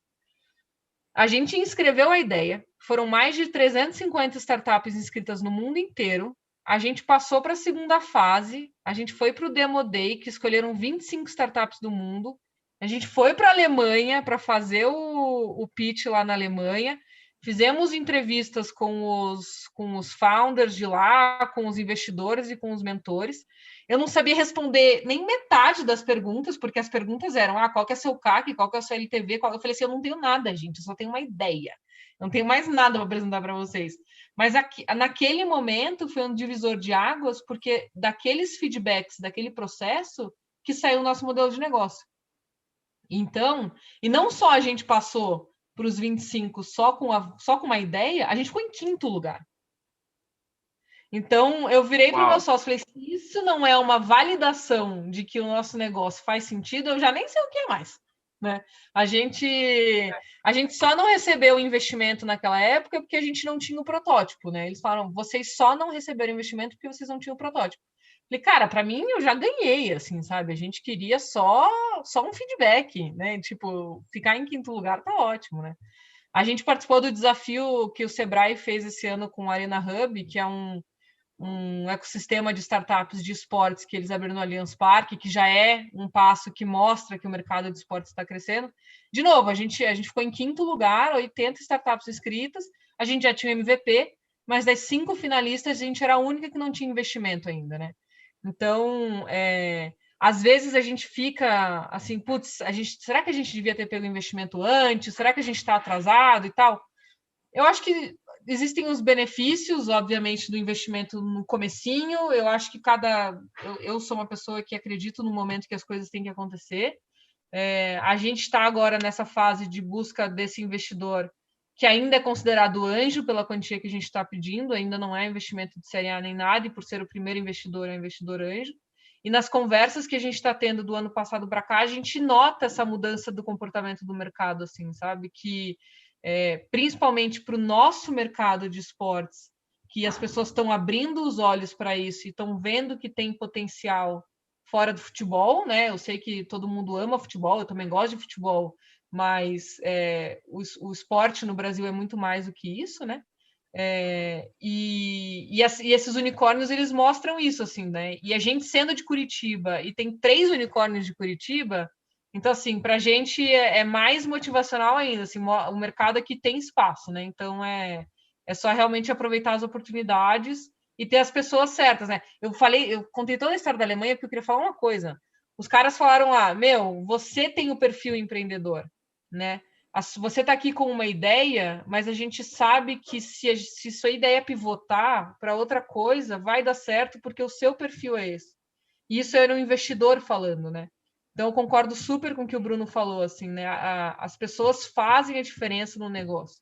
Gestor por gestor, né? CEO, gerente, isso você vai contratando, assim, mas a essência da ideia tem que ter o perfil do empreendedor que o investidor busca, assim, né? Então, eu contei toda aquela história, não é só para dizer que a gente ficou lá em 5º lugar na Alemanha, mas era para concordar com o que o Bruno falou. Uma coisa, se tu me permite, Diego, eu acho que, perfeito, acho que a fala da Maria Tereza, e eu acho que tem alguns pontos interessantes, assim, né? Fica claro para mim também uma mudança de maturidade desse mercado, né? Então, assim, eu acho que a Tereza falou um aspecto que é importante se analisar sempre o investimento do ponto de vista de qual o percentual do teu capital social, né, o percentual de equity que aquele investimento realmente vai consumir e o que efetivamente ele vai te retornar. Então, quando tu desenha uma rota de investimento, é importante tu enxergar o final dela. É importante tu ver isso, né? Porque o mercado ele ganhou uma maturidade de investimento tão grande, porque se o teu primeiro investimento, o anjo, né, que é um investimento que normalmente acaba comendo mais equity porque ele tem mais risco, né, se ele for um investimento que enfim, que começa a comer muito teu capital social, provavelmente tu não vai conseguir fazer uma rodada de série A, porque os fundos que querem investir lá naquela rodada, eles querem que os founders tenham bastante percentual. Né, para eles, como é que eles vão... Lembra que a gente falou que é baseado nos fundadores, né? Então, os fundos investem nas pessoas. Então, se tu chega nessa tua fase, tu tem muito pouco percentual como founder, provavelmente tu não consiga um fundo que realmente vai botar dinheiro na tua empresa. Então, é importante olhar essa caminhada desde a origem, independente, claro, do momento que tu quer receber, planejar essa caminhada e, principalmente, buscar o famoso smart money, né? Não adianta mais tu pegar dinheiro por dinheiro, né? Não é relevante isso, assim, claro, é meu ponto de vista, né? É muito importante tu trazer pessoas que vão somar e agregar para o teu negócio, né? É importante que quem está botando dinheiro é alguém que vai conseguir, junto contigo, né, construir o que tu está trabalhando, né? A ideia de buscar investimento como se fosse numa lógica de banco, né, que alguém põe dinheiro, espera esse dinheiro rentabilizar e depois faz saída, eu não vejo, a gente não vê aqui realmente algo que agregue muito valor, né? Então, o mais relevante sempre é, na minha visão, buscar esse smart money, alguém que realmente consiga te ajudar em desafios que tu tem, né? Então, principalmente no nosso caso aqui, a gente busca muito abertura de portas comerciais, né, network, alguém que, enfim, tem acesso às áreas que a gente precisa acessar, né, de forma mais fácil, né? Ou, enfim, seja o conhecimento que a gente precisa. Então, sempre a gente busca o investimento não só pelo dinheiro, mas sim o quanto que esse investidor, o quanto que essa instituição pode agregar de valor do ponto de vista do nosso crescimento, de crescimento de produto, crescimento de clientes, de carteira, enfim, que está relacionado, claro, aos nossos objetivos aí específicos, né, para aquela rodada de investimento.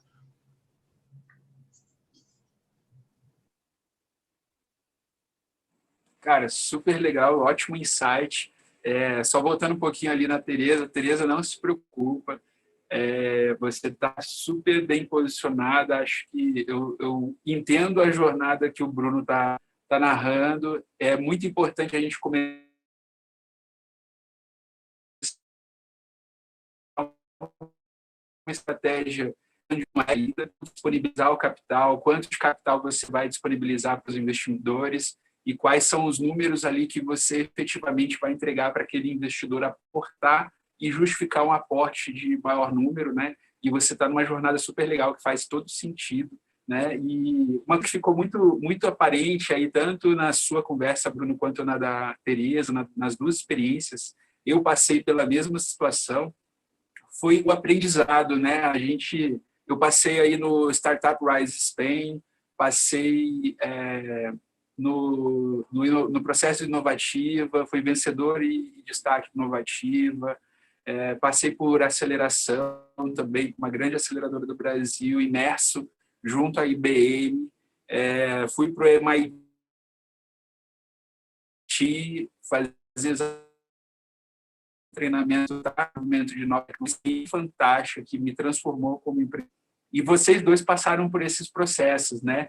E aí vem essa questão do relacionamento com o investidor, vem essa questão de todo o aprendizado que vocês tiveram.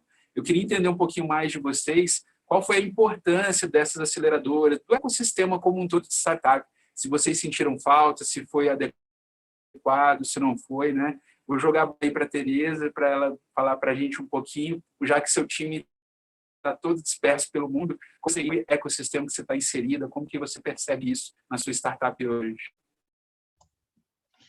Eu acho que a primeira coisa é, como a gente não passou por um processo de aceleração, eu sinto falta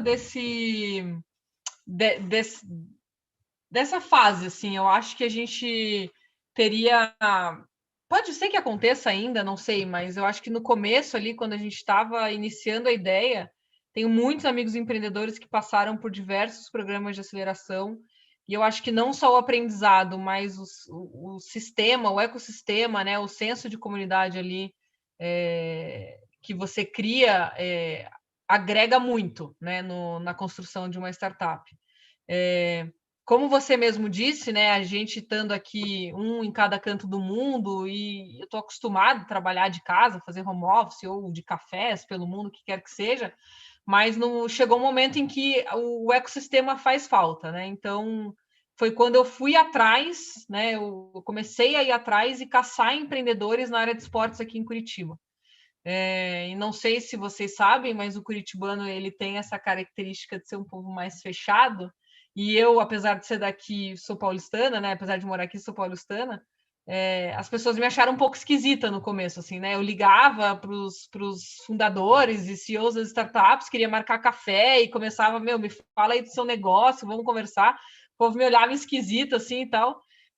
Porque o ecossistema aqui de Curitiba, né? O Vale do Pinhão, ele é um ecossistema super forte. Eu acho que o trabalho que a prefeitura começou a fazer foi super interessante. Eu acho que ajudou a colocar essas startups que até são unicórnio hoje no mapa. Existe um programa de capacitação muito forte aqui em Curitiba para MEI, para empreendedor que está começando, mas eu sempre senti falta da comunidade de esportes, né? Eu venho de São Paulo, que é polo e referência em muitos mercados, onde em São Paulo existem comunidades de empreendedores na área de esportes. Eu falei, cara, aqui em Curitiba eu sinto falta um pouco disso, assim, né? E aí foi que eu comecei a unir esse pessoal, e como eu faço parte da comunidade da Brasil Sports Tech, né, que é de São Paulo, e faço parte do comitê, eu falei, cara, posso abrir um braço em Curitiba? Porque eu acho que vai ser super importante, né? E o Gabriel, que é um dos fundadores, meu amigo, falou, vai fundo, faz o que você quiser que a gente confia em você. Então, no fim das contas, a gente acabou abrindo a comunidade da Brasil Sports Tech aqui em Curitiba, e de repente a gente estava fazendo meetups mensais, e de repente a gente tinha 30, 40 pessoas participando, a gente tinha gente com sonho em empreender na área de esportes que não sabia nem por onde começar, de repente a gente estava dando mentoria para pessoas que queriam empreender na área de esportes. Então, 2019, que foi o ano que a gente fez isso, foi um ano super bacana para a comunidade de empreendedores na área de esportes aqui em Curitiba, porque as pessoas meio que se conheciam, mas ninguém se conectava, né? A gente começou a trazer essa galera para junto e agregar ainda outras pessoas no meio, e também agregar pessoas de outros ecossistemas e fazer eles descobrirem que existe um ecossistema de esporte aqui em Curitiba, né? Então, isso foi muito interessante para a gente começar a fazer troca. De repente, a gente estava trazendo o pessoal do Growth Market para dar palestra para o pessoal da área de esportes dentro da nossa comunidade. E aí, a gente começou a inserir o esporte aos poucos nesses outros mercados, assim. Eu, como sou o Brasil, em 2019, acabei fazendo um evento aqui em Curitiba, gratuito, em julho, à noite, no frio. Eu falei, se aparecer meu pai e minha mãe, eu tô feliz, né? Porque, assim, a probabilidade de não ir ninguém era muito grande. Mas, de repente, tinham 100 pessoas no meu evento.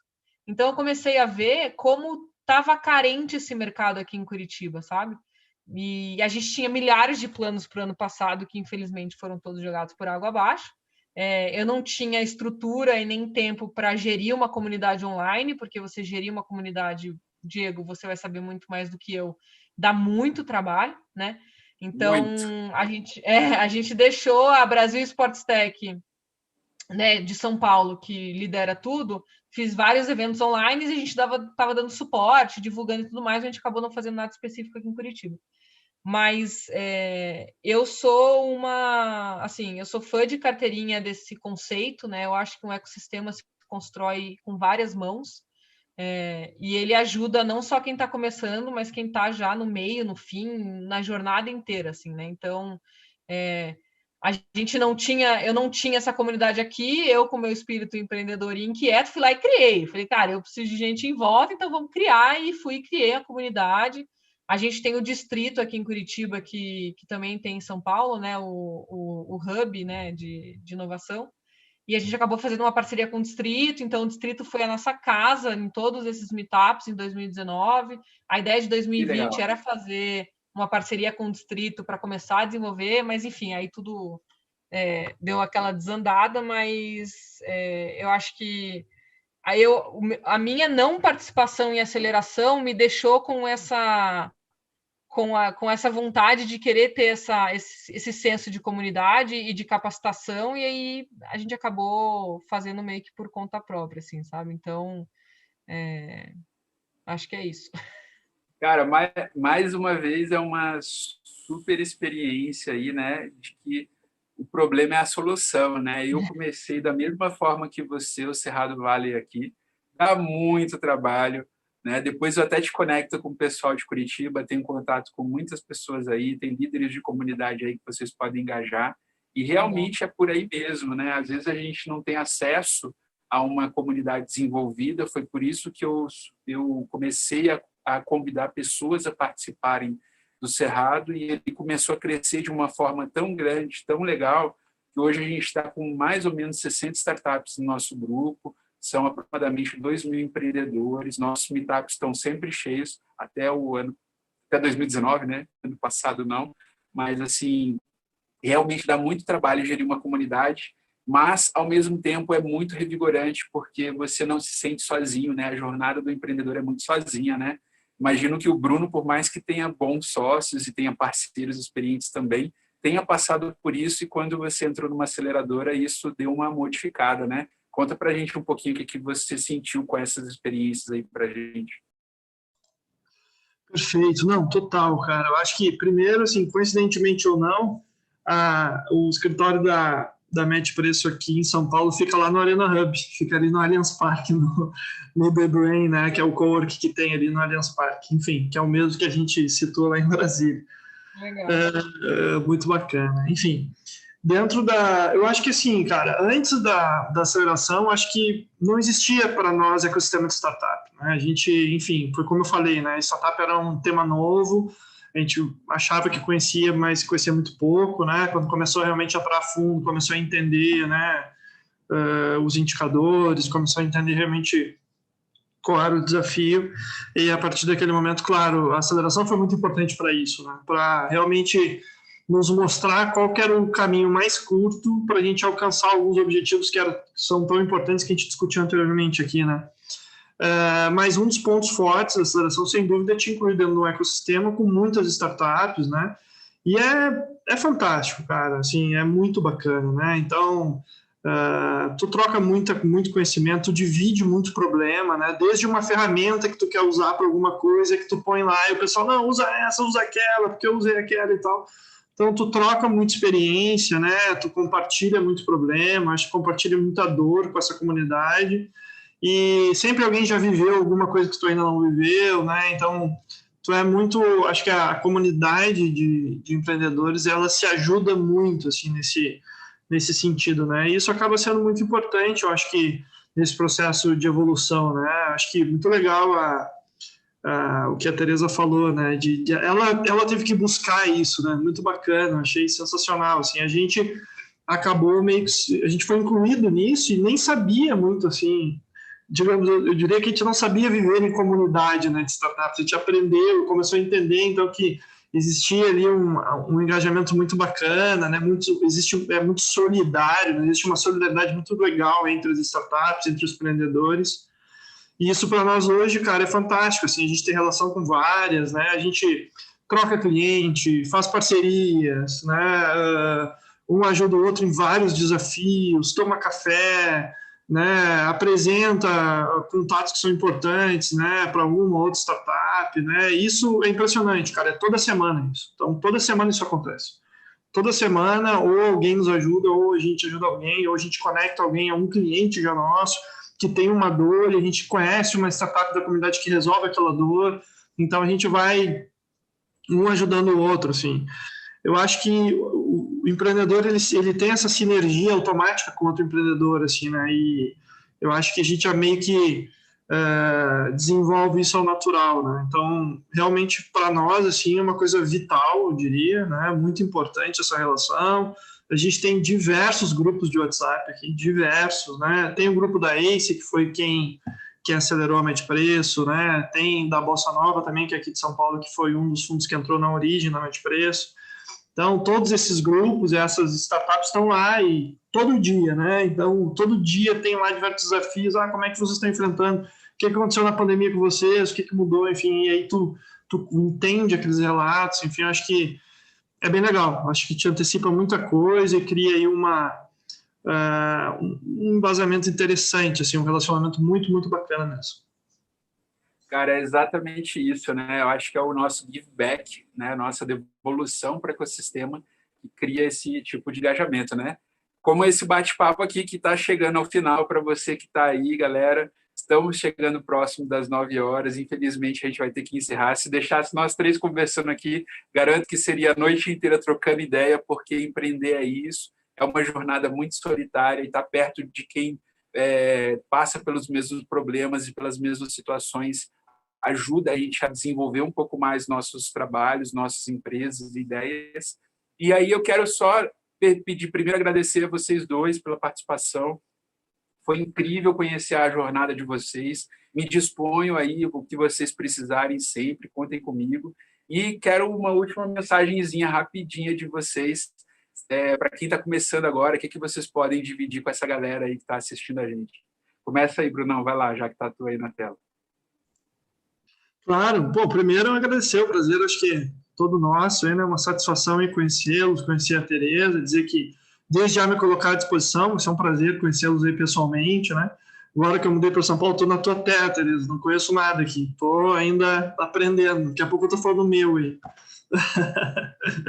E, enfim, super prazer aí, espero que realmente a gente tenha conseguido contribuir, para mim foi bem enriquecedor, muito, muito bacana mesmo. Eu acho que uma frase, assim, né, que pode ser até clichê, mas ela, inevitavelmente, ela é muito importante, é a famosa resiliência, né?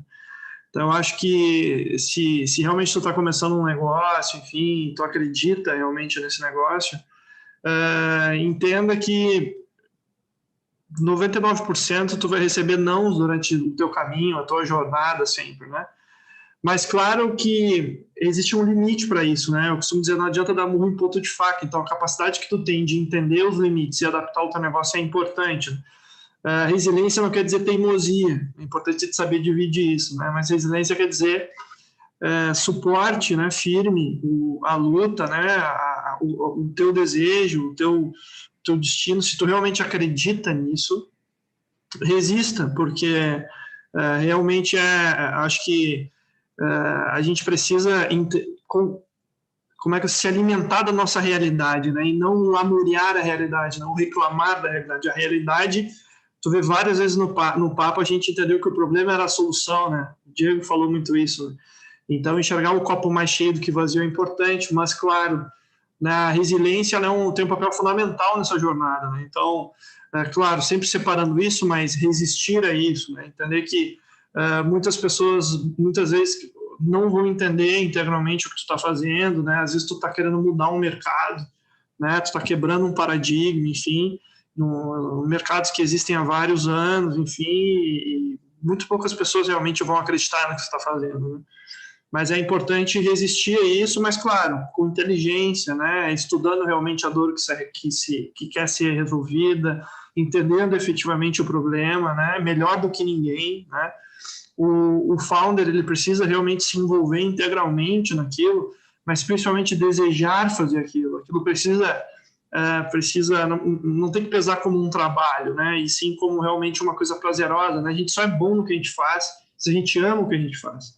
Então, empreender é uma característica, claro que é uma característica que pode ser desenvolvida, mas principalmente a ação, o que tu está criando realmente faz parte da tua paixão, tu vê propósito naquilo, enfim, eu acho que é importante fazer essas análises sempre, mas sempre entender que a resiliência ela é fundamental nessa jornada. Então, não desista muito fácil, né? Porque nada se constrói nessa vida sem sofrimento, né? Sem uma jornada aí de alguns anos, ninguém faz nada da noite para o dia, então exige esforço, exige dedicação e exige alguns anos dessa jornada. Tu não constrói nem como funcionário uma carreira da noite para o dia, muito menos como empreendedor, tu não constrói uma empresa da noite para o dia. Então tu precisa de tempo, dedicação, porque tu vai errar, tu vai ter que aprender, tu vai errar de novo, tu vai aprender de novo e um dia tu vai acertar.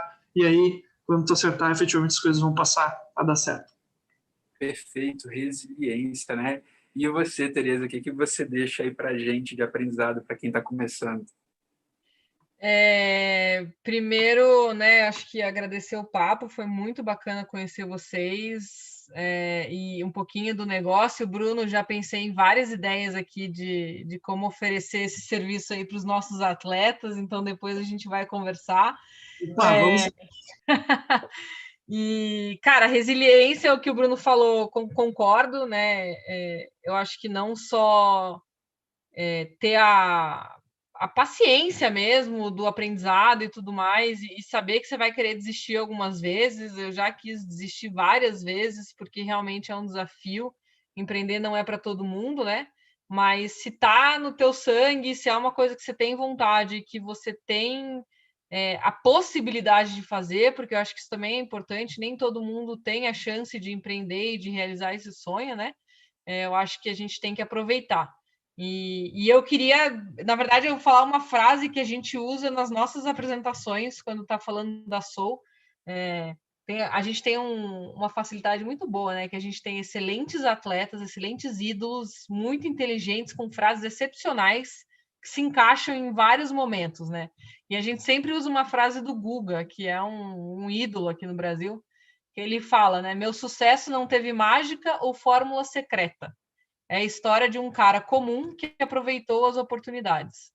Então, eu gosto muito dessa frase porque óbvio que existem hoje muitas ferramentas e muitas técnicas que vão te ajudar a empreender, mas você tem que saber olhar a oportunidade, enxergar o momento certo, criar né, como, que nem eu estava contando, eu não tinha uma comunidade empreendedora, eu fui lá, aproveitei essa oportunidade e criei a comunidade empreendedora, né? Eu acho que isso vale para todo mundo, né? E eu sou uma pessoa que acredito muito em propósito, eu sou uma pessoa que acredito muito em conectar a sua paixão pessoal com o seu trabalho e com a sua vontade de realmente mudar o mundo, né? Eu acho que não vamos generalizar, mas obviamente que, como qualquer mercado, a gente tem aquele empreendedor que está ali só para fazer o dinheiro e ficar milionário, etc. e tal, beleza, ele existe e ele vai existir em qualquer mercado, mas eu acredito muito no empreendedor que tem essa essência de querer realmente vincular o propósito pessoal com o seu propósito de trabalho. O meu propósito pessoal é facilitar a vida das pessoas, então eu conectei isso à minha paixão, que é o esporte. Então hoje eu quero facilitar a vida dos atletas e eu vou atrás e aproveito qualquer oportunidade que passa na minha frente, sabe? Então, quando a Carol me convidou para vir conversar aqui, eu não pensei nem duas vezes. Ela me fez um convite, 3 segundos depois eu estava aceitando, né? Então, são oportunidades que a gente tem que aproveitar durante a nossa carreira, nossa jornada como empreendedor, que a gente não sabe onde vai nos levar, né? A gente se inscreveu como brincadeira no negócio da Alemanha, que aconteceu o que aconteceu, né? Eu conheci o meu sócio porque um amigo pediu para ele falar comigo, porque ele estava indo estudar na Europa e ele queria conversar com alguém que tinha feito mestrado na área de esportes, e a gente acabou virando sócio e, putz, não teria outro sócio se não fosse ele, né? Então, acho que se você juntar a resiliência, né, da jornada do empreendedor com não só aproveitar as oportunidades que vêm até você, mas buscar essas oportunidades e fazer acontecer através delas, eu acho que já é um bom, alguns passinhos aí andados. Não vou dizer que é meio caminho andado, porque o caminho é longo e tem muita coisa ainda para acontecer, mas eu acho que com certeza ajuda aí nessa jornada que não é uma jornada sua, trabalha-se muito, né? Lê muito, estuda muito, aprende e erra, mas eu não trocaria por absolutamente nenhum outro tipo de trabalho ou outra opção na minha vida. Assim, eu sou muito feliz com a escolha que eu fiz e acordo todo dia, né, pensando qual o desafio de hoje e como que eu vou resolver. Então, acho que é mais ou menos essa a mensagem. Cara, que lindo, super motivador, viu? Olha, gente, eu tô assim até sem graça porque eu não sei nem o que falar. Na verdade, eu vou fazer um resumo do que eu tirei para mim dentro desse bate-papo com vocês aí, que foi excepcional para mim. Agradeço muito vocês dividirem isso comigo e com o pessoal aqui. Para quem não assistiu desde o começo, galera, olha, eles deram uma rota que é praticamente a MBA inteira nesse bate-papo. Primeiro, resiliência, ou melhor, vamos começar pelo final, né? Primeiro, propósito, que a Teresa falou muito aí. Segundo, resiliência. Terceiro, a gente tem que conhecer muito bem o problema e o nosso usuário. O Bruno entrevistou mais de 700 pessoas, a Teresa entrevistou milhares de atletas, chegaram no entendimento do que era o problema do usuário. Além da resiliência, a adaptabilidade aos novos mercados, ao novo mundo, às alterações. Todo dia tem um problema novo, você tem que ter resiliência e propósito para conseguir enfrentar os problemas com criatividade, para poder transformar isso e tornar isso em uma solução realmente que o mercado queira e deseja. Criar relacionamento com o investidor, com parceiros, com sócios, com a sua própria comunidade. O problema se torna a solução, ou seja, se você está com dificuldade de resolver algum problema, aquele próprio problema que você tem dificuldade pode se tornar a solução, seja criar uma comunidade para atrair o seu público, seja criar uma solução para poder validar o teu produto ou o teu público. E, por fim, aí eu acho que ficou muito grande, um dos aprendizados mais importantes é o foco. Mantenha sempre o foco naquilo que você quer construir. E eu vou deixar duas sacadinhas aí que eu gosto sempre de falar para os meus mentorados. Vou usar uma frase que foi de um mentor meu, não sei de onde que ela é originalmente, mas ele me falou uma coisa que eu nunca esqueci na minha vida, que é: nunca deixe uma boa crise passar. Né? A oportunidade está aí para todo mundo, e se você quiser ir longe, vá acompanhado. Né? Se você quiser ir rápido, vá sozinho, mas se você quiser ir longe, vá acompanhado, procura quem já passou pela experiência que você está buscando aprender e resolver, e tenta se aproximar dessas pessoas. Acho que é isso, gente. Muito obrigado pelo bate-papo. Carol, se você tiver alguma coisa para acrescentar, a gente está aí. Se tiver alguma pergunta. Oi, voltei. Na verdade, só finalizar, agradecer novamente Diego, Maria Tereza e Bruno por terem aceitado o convite. Foi enriquecedor, eu adorei, gostei mesmo. Acho que para quem está no mundo de startup ou querendo conhecer um pouco mais como o Diego falou, o resumão está aqui, é muito bom. E quero também convidar quem está assistindo, o próximo evento da Jornada da Inovação vai ser na quarta-feira, o mesmo horário, 19h30 às 21h. A gente convidou pessoas também de peso para falar sobre o panorama da inovação no Brasil. Então, a gente vai ter o secretário de Empreendedorismo e Inovação do Ministério da Ciência e Tecnologia, o Paulo Alvim, vai estar a Giana Sagazzo também da CNI, o Paulo Popim do Sebrae Nacional, também a gente vai ter o Roberto dos Reis Alvarez, que é da Federação Global de Competitividade. Então, acho que vai ser para quem quer entender um pouco do foco da estratégia Brasil e mundo sobre inovação, recomendo bastante, é só se inscrever também pelo site do IDP na área de eventos. Agradecer novamente e a gente se vê na quarta-feira, quem se inscrever lá no evento. Tchau, gente.